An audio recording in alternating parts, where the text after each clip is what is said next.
Halo, assalamualaikum warahmatullahi wabarakatuh, teman-teman semua. Balik lagi di YouTube channel aku. Apa kabarnya hari ini? Mudah-mudahan pada sehat-sehat semuanya ya. Amin. Jangan lupa buat selalu jaga kesehatan ya, teman-teman, karena cuacanya masih pancaroba kayak begini. Kadang panas, kadang hujan. Tapi kalau di Bekasi belum hujan sih. Pokoknya kalian jangan terlalu capek-capek. Kalau lagi capek boleh istirahat dulu, nggak usah ngapa-ngapain dulu. Kayak rebahan, terus ya pokoknya relaxin dulu lah badan kalian ya teman-teman. Pokoknya jangan terlalu diforsir. Oke deh, lanjut aja ke videonya. Di sini aku mau bikin puding ya teman-teman. Aku tuh bikin puding coklat tapi dengan bahan cuma 3 dasar doang. Yaitu tadi aku pakai Nutrijel coklat, sama aku pakai agar-agar yang plain atau yang gak ada rasanya dan gak ada warnanya gitu. Terus di sini aku tambahin SKM ya. Sebenarnya kalau teman-teman punya susu UHT yang full cream itu boleh banget, jadi makin halus gitu. Tapi karena aku nggak ada, jadi ya udah deh seadanya stok di rumah. Terus jangan lupa ditambahin gula. Di sini aku gulanya pakai 6 atau 7 sendok makan gitu. Pokoknya sesuai selera ya. Terus kalau udah diaduk-aduk dulu. Terus untuk airnya di sini aku cuma pakai 800 ml. Dan yang paling penting harus diaduk-aduk dulu ya teman-teman sebelum si air atau susu UHT-nya itu masuk, karena biar gula sama tadi ya bubuk Nutrijel sama bubuk agar-agarnya itu kecampur. Kalau sudah kecampur semuanya kayak gini baru dikasih air. Kalau langsung dikasih air gitu tuh bakal bergerindil gitu loh teman-teman. Jadi kan harus disaring ya. Makanya aku ngantisipasinya caranya kalau bikin Nutrijel atau agar-agar itu pada saat dicampur dengan gula langsung diaduk. Jadi pannya itu belum nyala ya posisinya, atau kompornya itu belum dicetrakin gitu, pannya belum panas. Kalau udah tinggal dimasak aja deh. Kalau teman-teman tadi yang punya susu UHT, bebas sih merek apa aja yang full cream gitu ya atau yang coklat. Itu pakainya juga 1 liter kali ya, 1000 ml itu bakalan teksturnya itu lebih lembut teman-teman. Karena aku nggak ada, jadi aku ganti SKM aja sama airnya air biasa. Dan airnya itu tadi aku pakai cuma 800 ml doang. Tapi segini juga teksturnya udah cukup. Terus ini udah mateng. Kalau udah mateng langsung aja dimasukin ke cetakan. Karena ini aku udah sengaja udah prepare nyediain gitu ya. Aku beli cetakan yang kecil-kecil karena anak aku tuh kalau makan pakai cetakan itu tuh malah lebih seneng gitu. Ini aja tuh dia udah ngabisin berapa ya. Jadi pas baru matang terus udah dingin, belum sempat dimasukin kulkas, dia tuh udah nyomot 5 cup gitu deh pokoknya. Dan untuk resep ini aku tuh jadi kurang lebih 20 cup gitu, cup yang kecil ini ya teman-teman. Kalau teman-teman mau dijadiin usaha, ini tuh bisa banget dijadiin ide usaha. Bisa dijual 1000-an, terus nanti di atasnya bisa juga dikasih fla. Dan ini udah mateng. Itu cuma ada 15 ya, karena yang 5 bijinya itu tadi aku taruh di luar nampan. Terus habis masak, habis bikin puding gitu ya, terus tadi langsung pada berceceran dong otomatis.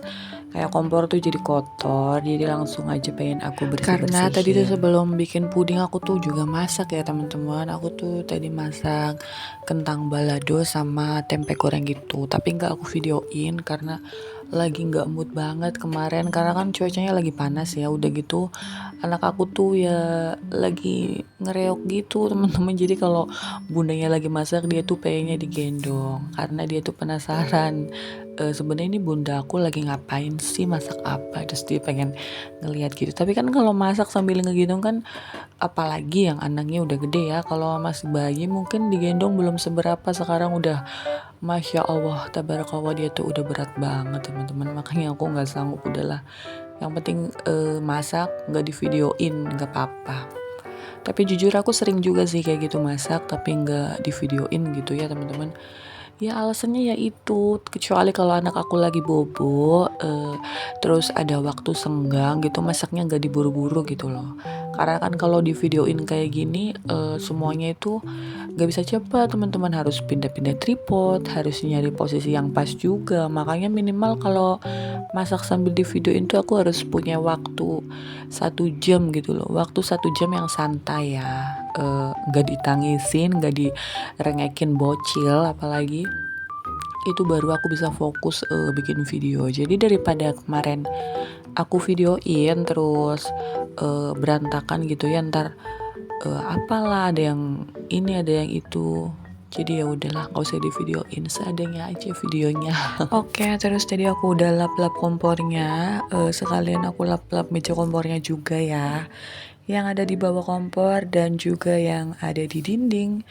Jadi semuanya kena cipratan minyak ya teman-teman. Ya beginilah kalau abis masak nggak langsung dibersihin pasti minyaknya jadi kemana-mana. Terus kayak alat masak, talenan atau apa gitu juga jadi kena minyak. Makanya yaudahlah udah nggak tahan banget lihat keriwahan kayak gitu. Makanya sekalian aja aku bersih-bersihin. Terus ini tuh sore harinya udah menjelang sore sih, belum sore-sore banget, baru menjelang sore jam 4-an lah kalau nggak salah. Ini tuh aku mau beberes dulu nyapu. Seperti biasa kalau nyapu tuh pagi sore ya teman-teman. Tapi kalau ngepel itu biasanya 2 hari sekali doang sih. Kalau lagi bener-bener kotor banget baru deh tiap sehari sekali gitu ya pasti ngepel. Dan di sini aku nggak ngepel karena aku cuma nyapu doang. Kemarin udah ngepel sama beberes dikit-dikit doang lah, ini ngerapihin itu yang pada berantakan di meja gantung yang di bawah TV. Itu tuh kebiasaan banget, nggak ayahnya nggak anaknya kadang tuh naruh mainan atau naruh masker bekas, kadang juga di kacamata, HP, pokoknya di situ deh. Itu udah kayak meja multifungsi teman-teman. Tapi udah nggak apa-apa, untung ada yang ngeberesinya ya. Habis beres-beres lanjut nyapunya juga nyapu sekedarnya aja karena udah dipel, jadi nggak terlalu kotor juga. Dan kebetulan anak aku juga lagi nggak banyak mainan yang bikin kotor, mainannya di dalam tadi ya yang habis aku beres-beresin juga. Sebenarnya part beres-beres atau bersih-bersih kayak gini tuh part favorit aku ya teman-teman. Jadi aku tuh lebih suka beres-beres rumah sebenarnya, kayak bersih-bersih rumah kayak gitu. Soalnya habis rumahnya bersih gitu kan pasti kan timbul rasa kenyamanan gitu ya. Jadi tuh kita menghuni tempatnya tuh enak kalau tempatnya bersih, terus rapi, nggak berantakan gitu ya. Tapi karena aku masih punya anak kecil yang di bawah 3 tahun usianya, jadi harap dimaklumin ya kalau rumah aku setiap harinya pasti ya berantakan. Gak mungkin enggak rumah aku rapi itu kalau anak aku lagi gak enak badan kayak itu, dia kan pasti kan rebahan doang kan. Tapi kalau anak aku lagi sehat aktif pasti berantakan. Tapi ya gak apa-apa, aku nikmatin aja karena masa-masa kayak gini tuh gak bakalan lama ya teman-teman. Pasti nanti suatu saat kalau anak-anak kita udah pada gede, udah pada dewasa, kita tuh pada kangen tau gak sih sama momen-momen yang kayak gini. Makanya pada saat momen kayak gini ya udahlah aku tetap nikmatin aja, aku jalanin semuanya, aku syukurin semuanya. Pokoknya yang penting mah dikasih sehat gitu ya teman-teman.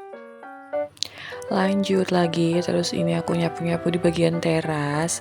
Jangan pada salfok ya, tadi aku cuma dorong doang ini keset serabutnya karena kan masih kotor ya. Terus emang niatnya mau aku bersihin atau aku hentak-hentakin gitu ke keramik biar kotorannya itu pada turun gitu ya teman-teman.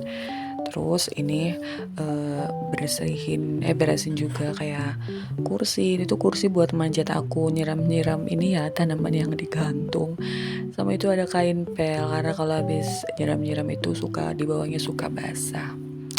Oke deh teman-teman, segini aja video dari aku. Maaf kalau ada kata-kata yang kurang berkenan di hati teman-teman. Assalamualaikum warahmatullahi wabarakatuh. See you, bye-bye.